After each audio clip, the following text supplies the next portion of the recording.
I'm a strong believer in stretching myself, and I'm a strong believer in the fact that a big part of why we're here is to experience our potential at its fullest. I think we owe it to ourselves, and we owe it to God or whomever one chooses to believe in, to really push and explore.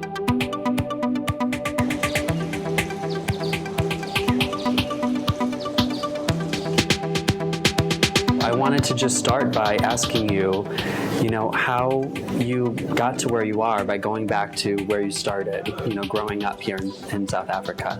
I grew up at a time before our country was a democracy, so a lot of my youth and my young adult life was spent within that environment.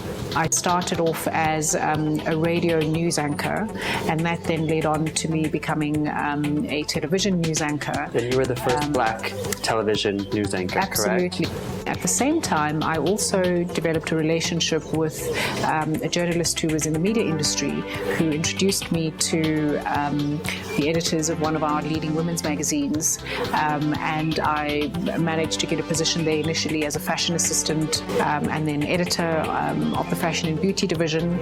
And as that grew and did very well, I was then appointed editor of the magazine and grew it to become one of the biggest selling magazines in the country. At that point, I realized that ultimately what I want to do is be an entrepreneur in the media space. I'm a strong believer in thinking about what you want to do and thinking positively about it, because I think in one way or another you do attract that. Yes. And an opportunity came up out of the blue for me to be head of South African tourism in Paris.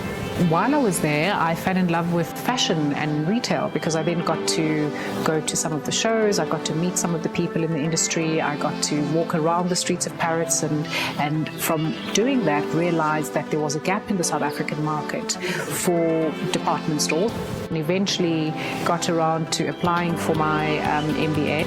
When I was accepted into Harvard, I decided I would go there. It's not a bad option. Not a bad option. Right. And also that was where I put together the business plan for my media company, Dhlomo Media. The time was right for the kinds of publications that we were going to launch.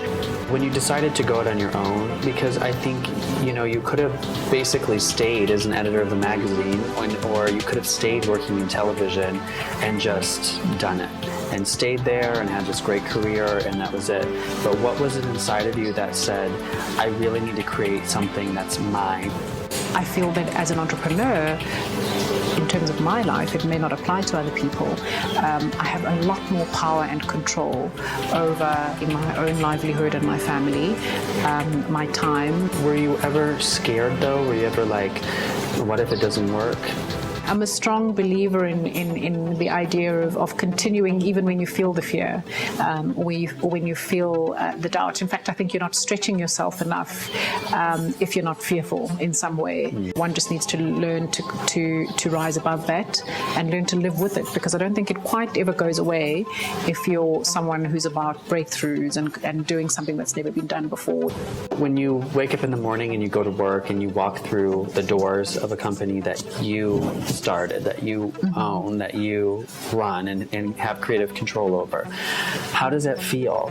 Well, on good days that feels great, but there are days when you think, this all depends on you to a large extent. If you attract the right people to what you're doing, how they then amplify your vision and your dream, and what I love observing is how that role of adding to what you're doing then adds value to their lives, and it's their way of fulfilling their destiny.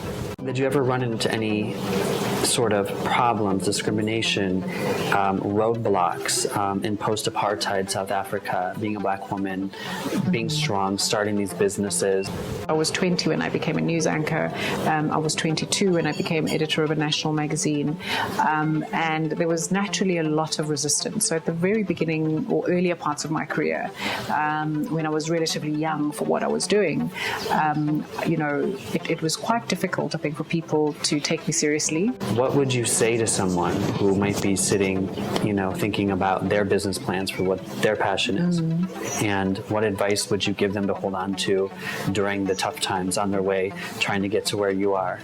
Well, I think you're certainly not alone in those tough times, because I think they are part of the deal. Often I think the challenges we go through are very much about refining us and getting our character to be able to handle the goal. You've got to see it as an opportunity for growth and keep going.